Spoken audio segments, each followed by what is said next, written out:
Hello साथियों, welcome to royal study. दोस्तों, आज के इस वीडियो में मध्य प्रदेश जेल प्रहरी फॉरेस्ट गार्ड 2023 के स्पेशल एग्जाम का नेक्स्ट एनालिसिस आपके लिए लेकर आ चुके हैं।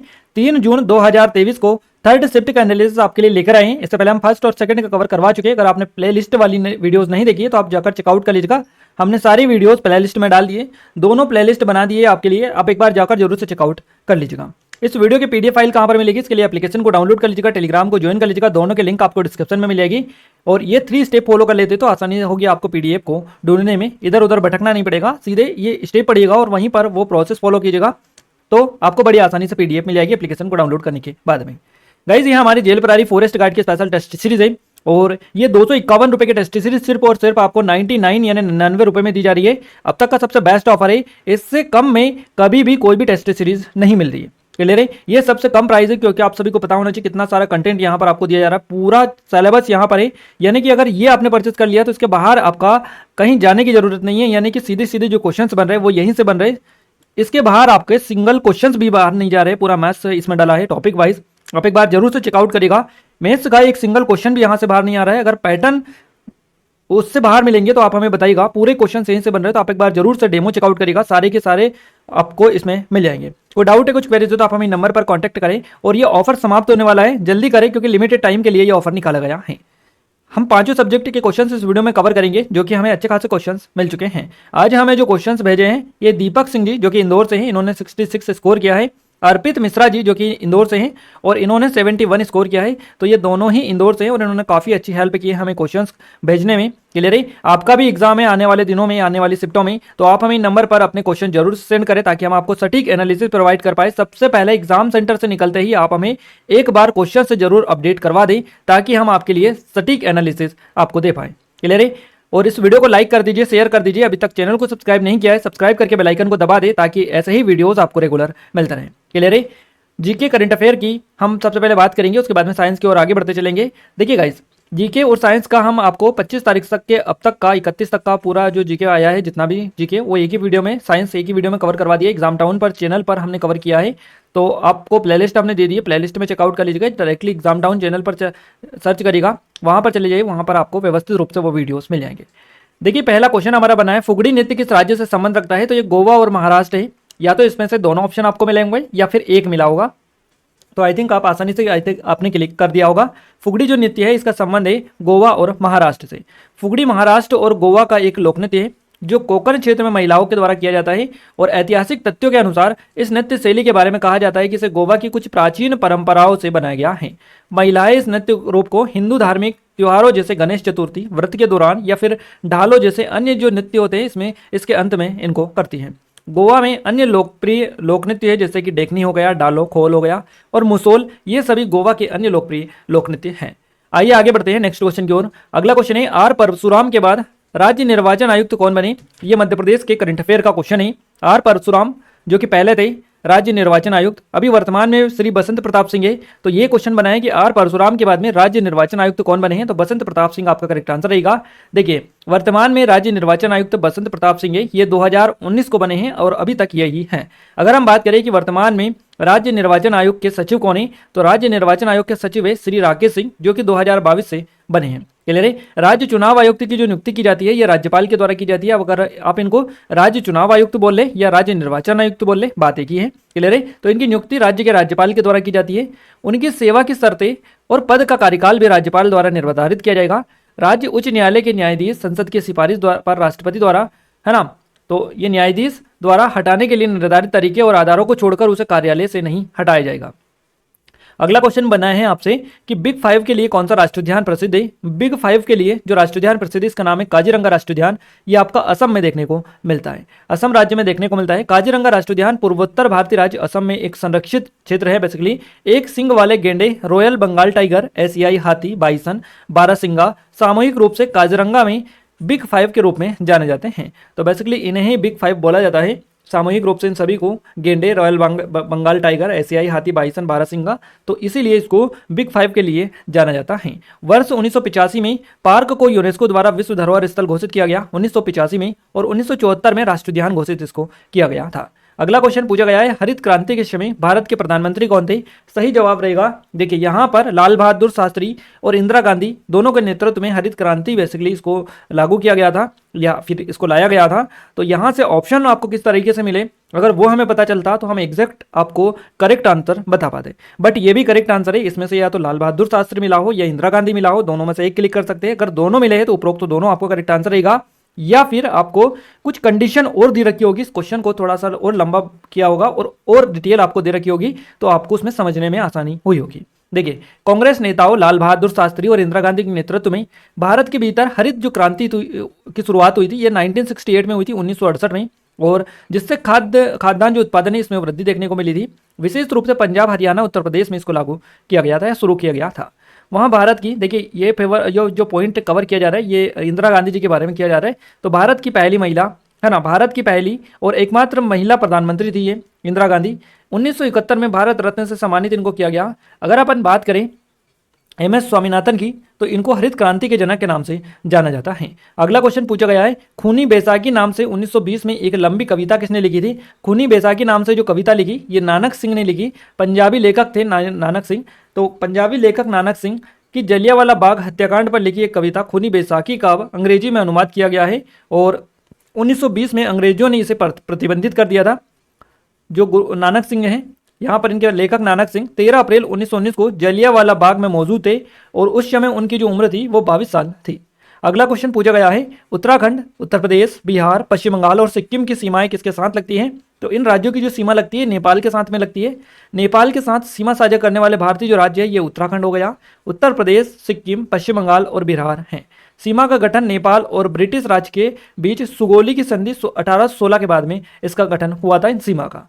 अगला क्वेश्चन पूछा गया है, भारत का गार्डन सिटी या भारत की गार्डन सिटी किसे कहा जाता है? बेंगलुरु आपका करेक्ट आंसर रहेगा। बेंगलुरु को भारत का गार्डन सिटी कहा जाता है और ऐसा इसलिए क्योंकि मैसूर के जो शासक थे हैदर अली, इनको बेंगलोर जो थी इसकी ठंडी जलवायु बहुत पसंद थी, इसलिए इन्होंने एक बगीचे की योजना बनाई जिसका नाम लाल बाग इन्होंने रखा था। इसके अलावा एक और फैक्ट यहाँ से प्रचलित है इसके बारे में कि बेंगलोर को इसके बगीचों और पार्कों के लिए गार्डन सिटी का उपनाम दिया गया है। बेंगलुरु जो आता है भारत के कर्नाटक राज्य में स्थित है।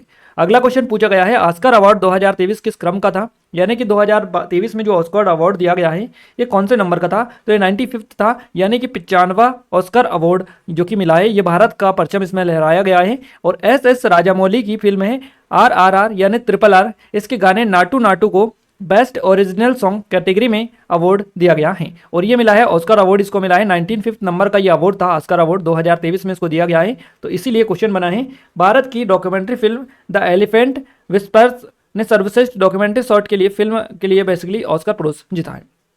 अगला क्वेश्चन पूछा गया है, गुजरात का लोक नृत्य कौन सा है? तो गरबा आपका सही जवाब रहेगा। यह पारंपरिक रूप से 9 दिवसीय हिंदू त्योहार नवरात्रि है ना के दौरान किया जाता है, नवरात्रि के दौरान किया जाता है और यह एक व्रत में हिंदू शमी मान्यताओं के प्रतिनिधित्व के रूप में किया जाता है। नर्तकियों के समूह लूप में घूमते हैं क्योंकि हिंदू धर्म में शमे चक्री हैं। अगला क्वेश्चन पूछा गया है, एलिफेंटा एलोरा गुफाएं किस वर्ष में यूनेस्को द्वारा नामित की गई? या तो आपसे एलिफेंटा पूछा गया या एलोरा पूछा गया और इसमें इन दोनों ने काफ़ी हमें कंफ्यूज कर दिया, एक ने बताया एलिफेंटा, एक ने एलोरा बताया है।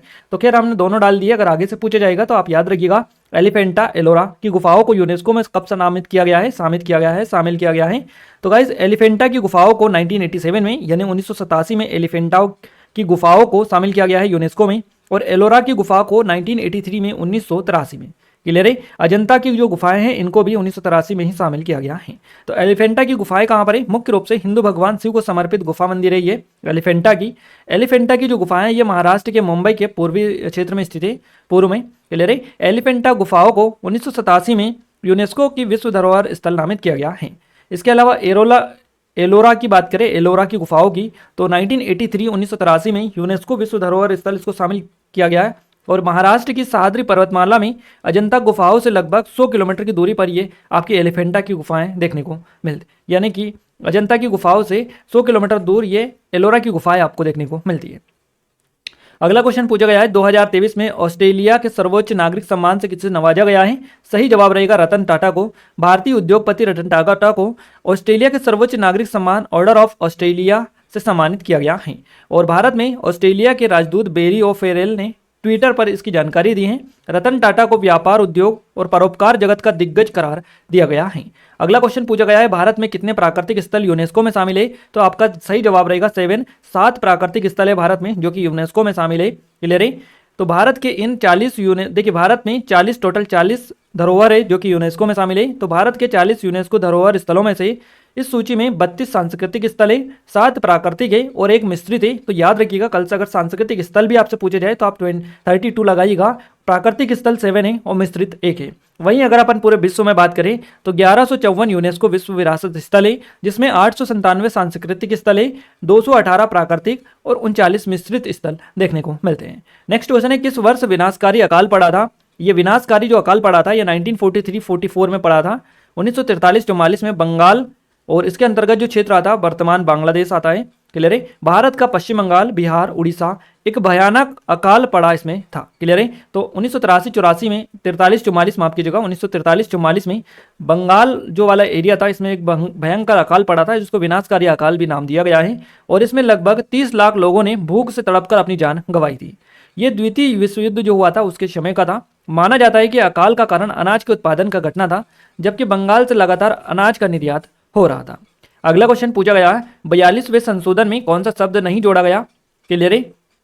तो समाजवादी, पंथ निरपेक्ष, ये ऑप्शन आपको मिले थे, समाजवादी, पंथ निरपेक्ष, ग्राहकत्व और अखंडता। तो गाइस समाजवादी, पंथ निरपेक्ष और अखंडता ये जो 3 वर्ड है, ये शब्द है, ये जोड़े गए थे।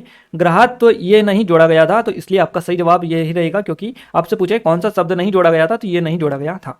42वें संशोधन अधिनियम ने प्रस्तावना में समाजवादी, धर्मनिरपेक्ष और अखंडता, मौलिक कर्तव्यों, नए नीति निर्देशक तत्व आदि में नए शब्दों को जोड़ा और इसने राष्ट्रपति को कैबिनेट के फैसले से बाध्य किया और न्यायिक समीक्षा की सर्वोच्च न्यायालय की शक्ति को कम कर दिया। 40वें संशोधन अधिनियम ने क्षेत्रीय जल, महाद्वीपीय सेल्फ और विशेष आर्थिक क्षेत्रों और समुद्री क्षेत्रों के बारे में निर्णय लेने के लिए संसद को शक्ति प्रदान की है। नेक्स्ट क्वेश्चन की बात करते हैं। अगला जो क्वेश्चन बना है आपसे, ये बना है निम्न में से कौन सा यूनेस्को की सूची में शामिल है? निम्न में से कौन सा यूनेस्को की सूची में शामिल है? तो कांचीपुरम के मंदिर आपका करेक्ट आंसर रहेगा। कांचीपुरम के जो मंदिर हैं इनको यूनेस्को की जो सूची है बेसिकली इसमें शामिल किया गया है। तो यूनेस्को की विश्व धरोहर स्थल की संभावित सूची में इसको शामिल किया गया है। भारत के वाराणसी के गंगा तट, इसके अलावा गंगा जो घाट है इसको, तमिलनाडु के कांचीपुरम मंदिर, मध्य प्रदेश के सतपुड़ा टाइगर रिजर्व, मध्य प्रदेश के जबलपुर के भेड़ा घाट, महाराष्ट्र के मराठा मिलिट्री आर्किटेक्चर और कर्नाटक के हीरे के बेनाकल को, इन सभी को जगह बेसिकली इसमें मिली है। संभावित सूची ये है। क्लियर है? अगला क्वेश्चन पूछा गया है, कोची में भारत की पहली वाटर मेट्रो का उद्घाटन किसने किया? तो प्रधानमंत्री नरेंद्र मोदी के द्वारा किया गया। प्रधानमंत्री नरेंद्र मोदी ने भारत की पहली वाटर मेट्रो का उद्घाटन किया, जो कि कोची के आसपास से 10 द्वीपों को बैटरी से चलने वाली इलेक्ट्रिक हाइब्रिड नावों से जोड़ती है ताकि शहर के साथ निर्बाध संपर्क बना रहे। कोची वाटर मेट्रो कोची के द्वीपों को मुख्य भूमि से जोड़ने वाली दुनिया में अपनी तरह की एक परियोजना सेवा है शुरू करने के लिए बेसिकली तैयार है। अगला क्वेश्चन पूछा गया है भारत भवन से। भारत भवन से 2 क्वेश्चन आए हैं, आप याद रखिएगा।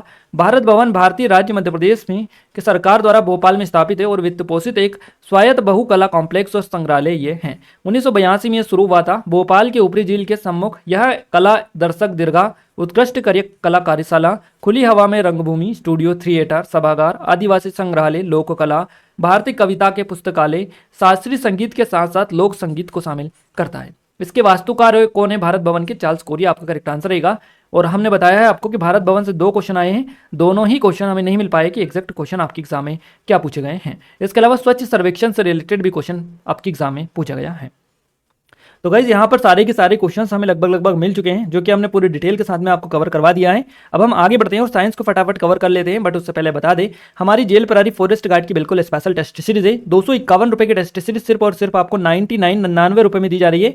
जल्दी करें, लिमिटेड टाइम के लिए ऑफर है, जल्दी करें क्योंकि ऑफर समाप्त होने वाला है ना। और ये अगर कोई डाउट है, कुछ क्वेरीज है तो आप हमें नंबर पर कांटेक्ट कर सकते हैं। हमारी एमपीएसआई की स्पेशल टेस्ट सीरीज है, एमपी कांस्टेबल की स्पेशल टेस्ट सीरीज है, और ये हमारी ई बुक है 2023 की मध्य प्रदेश के करंट अफेयर की, 2022 की ई बुक है हमारी। और एप्लीकेशन को डाउनलोड नहीं किया, इनके बारे में डाउनलोड करके कंप्लीट डिटेल ले सकते हैं। बात करें साइंस की, साइंस का पहला क्वेश्चन बना है, मूंगफली में टिक्का रोग किसकी कमी के कारण होता है? तो सर्कोस्पोरा पर्सोनेट के कारण, ये नेटा के कारण ये होता है। एक कोशिकीय यूकेरियोटिक जीवों को किसमें रखा गया है? तो कौन से संघ में या कौन से साम्राज्य में इनको रखा गया? प्रोटिस्टा में इनको रखा गया है। एक्सरे में क्या नहीं देखा जा सकता है? तो एक्सरे में मांसपेशियों, वर्सा, लिगामेंट्स, टेंडन या नसों जैसे कोमल ऊतकों को नहीं दिखाता है। ये एक्सरा। अगला क्वेश्चन है भूकंप की तीव्रता मापने वाला यंत्र कौन सा है? सिस्मोग्राफ इसको बोला जाता है। मीटर किलोग्राम सेकेंड पद्धति है ना, तो ये मीटर किलोग्राम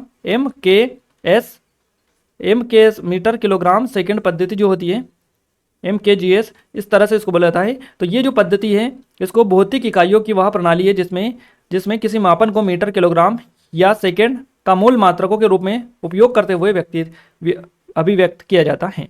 अगला क्वेश्चन पूछा गया है एनर्जी को किसमें मापा जाता है? तो कैलोरी, किलोग्राम है ना, कैलोरी, किलो कैलोरी या किलो जूल, इन इकाइयों में बेसिकली इसको मापा जाता है।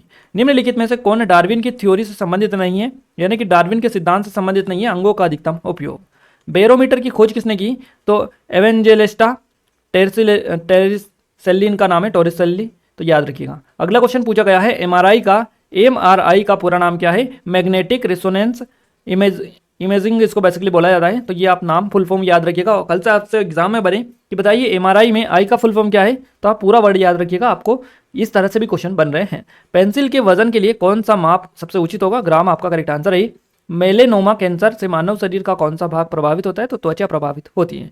गुरुत्वाकर्षण से क्वेश्चन बना है आपसे, पानी से फैलने वाले रोग कौन कौन से हैं? तो हैजा, टाइफाइड, बुखार, ये रोग पानी से फैलने वाले हैं। गतिज ऊर्जा क्वेश्चन बना है आपसे, विकेंद्रीकरण किस चीज को नहीं देख पाती? इस तरह से क्वेश्चन बना है आपका। इसके अलावा विद्युत आवेश की तीव्रता की गति को मापता है, उसे क्या बोला जाता है? एक विद्युत मापी मापता है ना। तो इस तरह से पूरे के पूरे लगभग साइंस में भी हमें क्वेश्चंस पता चल चुके हैं जो कि हमने आपको कवर करवाए हैं। अगर अपन बात करें हिंदी में गाइस, तो हिंदी में पर्यायवाची शब्द से क्वेश्चन डेली बन रहे हैं, समाज से क्वेश्चन बन रहे हैं, अलंकार आपका आ रहा है, अवयव प्रत्यय से क्वेश्चन आ रहे हैं, तत्सम तद्भव से क्वेश्चन आ रहे हैं, शुद्ध अशुद्ध शुद्धवर्तनी कारक से क्वेश्चन बन रहे हैं, विलोम शब्द से क्वेश्चन बन रहे हैं, रस के कितने अंग होते हैं ये क्वेश्चन पूछा गया है। इस तरह से क्वेश्चन बन रहे हैं। इंग्लिश में ईरर वाले क्वेश्चन से, सिनोनियम से क्वेश्चन बन रहे हैं, एंटोनियम से क्वेश्चन से, मिस स्पेल्ट आपका आ रहा है, ईरर आ रहे हैं आपके। इसके अलावा गाइस और कौन से क्वेश्चंस आ रहे हैं? एक्टिव पैसिव आ रहा है, डायरेक्शन आ रहा है, फिल इन द ब्लैंक्स आ रहे हैं, वन वर्ड सब्स्टिट्यूशन आ रहे हैं, इनसे डेली क्वेश्चंस पूछे जा रहे हैं। मैथ्स में अगर अपन बात करें तो एलसीएम एचसीएफ से क्वेश्चंस बन रहे हैं, लाभानी से क्वेश्चन है, प्रतिशत से क्वेश्चन है, आयु से क्वेश्चन पूछे जा रहे हैं, रेलगाड़ी आ रही है, माध्यिका आ रही है, बोर्डमास आपका आ रहा है, समय कार्य से क्वेश्चन से, चाल दूरी से क्वेश्चन है आपके। इसके अलावा एसआईसीआई से क्वेश्चन है, क्षेत्रमिति से क्वेश्चन पूछे गए, सरलीकरण, समांतर चतुर्भुज संख्या पद्धति, इन सभी टॉपिक से लगभग आपके एग्जाम में हर टॉपिक से क्वेश्चन बन रहा है। तो सभी टॉपिक को आप अच्छे से देखकर जाइएगा। क्लियर है? ये वीडियो आपको कैसा लगा कमेंट में कमेंट करके जरूर से बताइएगा। और ये हमारी जेल प्रहरी की टेस्ट सीरीज है, जल्दी करें क्योंकि 99 का स्पेशल आप दी जा रही है, 251 की टेस्ट सीरीज सिर्फ और सिर्फ 99 में स्पेशल ऑफर के तहत। तो ये ऑफर जल्दी ही समाप्त होने वाला है, जल्दी करें क्योंकि इसके बाद में ये दोबारा से ऑफर आपको देखने को नहीं मिलेगा। ये सब इंस्पेक्टर की स्पेशल टेस्ट सीरीज है, एमपी कांस्टेबल की नई टेस्ट सीरीज 2023-24 के स्पेशल एग्जाम की, इन सभी की लिंक आपको डिस्क्रिप्शन में एप्लीकेशन को डाउनलोड करके मिल जाएगी। क्लियर है? इस वीडियो के पीडीएफ के लिए एप्लीकेशन को टेलीग्राम को ज्वाइन कर लीजिएगा, दोनों की लिंक आपको डिस्क्रिप्शन में मिल जाएगी। ये 3 स्टेप अगर आप फॉलो कर लेते हैं, ये स्टेप अच्छे से थोड़ा सा पढ़कर इसको फॉलो करिएगा तो आपको कोई दिक्कत नहीं होगी। क्लियर है गाइस? इस वीडियो को लाइक कर दीजिए, शेयर कर दीजिए और चैनल को अभी तक सब्सक्राइब नहीं किया सब्सक्राइब करके बेल आइकन को दबा दें ताकि जो भी नया वीडियो आए इस चैनल पर उसका नोटिफिकेशन आपको मिलता रहे। क्लियर है? तो मिलते हैं हमारे कल के फर्स्ट शिफ्ट के एनालिसिस के साथ, तब तक के लिए जय हिंद, वंदे मातरम।